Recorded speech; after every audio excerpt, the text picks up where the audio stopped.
샬롬. 오늘은 출애굽기 16장 4절로 함께 은혜를 나누도록 하겠습니다.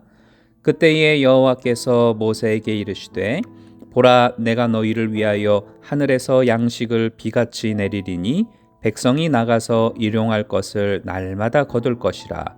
이같이 하여 그들이 내 율법을 준행하나 아니하나 내가 시험하리라. 아멘.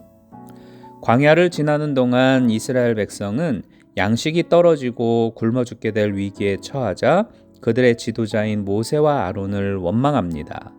이스라엘 백성들이 원망할 때 하나님은 그들을 불쌍히 여기고 만나를 내려주셨죠. 오늘은 이 만나가 주는 의미에 집중하여 은혜를 나누도록 하겠습니다.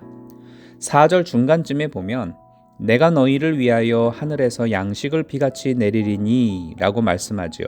즉, 첫 번째 의미로 만나는 하나님이 하늘에서 내려주는 은혜의 양식임을 알 수가 있죠.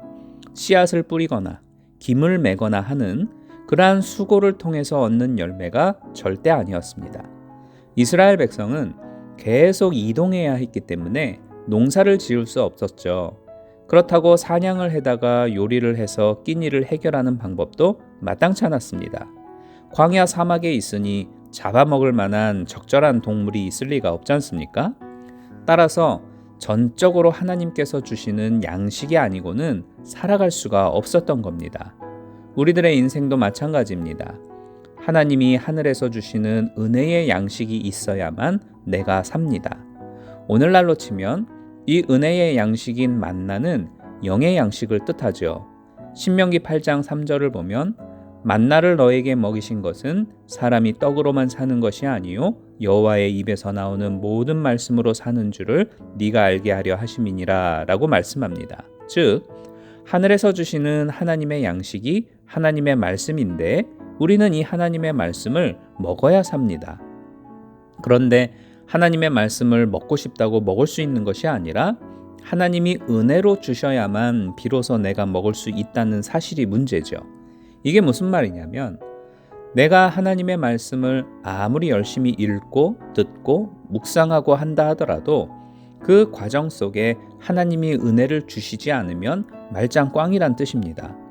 따라서 우리들이 해야 할 것은 하나님의 말씀을 읽고 듣고 묵상하기 이전에 성령의 도우심을 통해 은혜의 기름 부으심이 있기를, 성령의 기름 부으심 같은 은혜의 단비가 내려지기를 항상 반드시 먼저 기도해야만 합니다. 다시 4절로 돌아가 보겠습니다. 백성이 나가서 일용할 것을 날마다 거둘 것이라 라고 말씀하지요. 따라서 두 번째로 만나는 이스라엘 백성에게 주시는 날마다의 은혜입니다. 하나님께서는 한꺼번에 열흘 양식도 한 달치 양식도 주실 수 있는 분이지요. 하지만 그렇게 하지 아니하고 매일매일 주셨습니다. 왜일까요? 계속적으로 이동해야 하는 이스라엘 백성인데 만일 열흘치의 양식을 짊어지고 움직이려고 한다면 힘센 장정이라도 고역일 수밖에 없을 겁니다.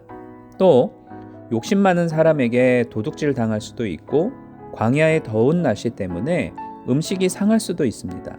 그래서 썩지 않고 도둑 맞지도 않도록 만나를 매일매일 내려주신 것입니다. 또한 만나를 매일 내려주시면은 하나님의 은혜를 날마다 기억하게 하려는 의도가 있어요. 우리 인간은 보고 경험하고도 금세 망각하여 불신앙으로 빠져드는 경향이 아주 강합니다. 이스라엘 백성은 10가지 재앙과 홍해의 기적을 경험하고도 하나님의 은혜를 금세 잊어버렸잖아요. 그래서 하나님은 하나님의 사랑과 은혜를 날마다 체험하면서 망각하게 하지 않게 하시려고 만나를 매일같이 내려주셨던 것입니다.